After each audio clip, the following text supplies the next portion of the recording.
शुक्लाम्बरधरं विष्णुं शशिवर्णं चतुर्भुजं प्रसन्नवदनं ध्यायेत् सर्वविघ्नोपशान्तये।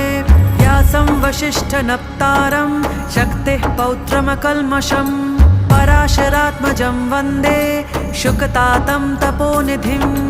व्यासाय विष्णुरूपाय व्यासरूपाय विष्णवे नमो वै ब्रह्मनिधये वासिष्ठाय नमो नमः। अविकाराय शुद्धाय नित्याय परमात्मने सदैकरूपरूपाय विष्णवे सर्वजिष्णवे यस्य स्मरणमात्रेण जन्मसंसारबन्धनात् विमुच्यते। नमस्तस्मै विष्णवे प्रभविष्णवे।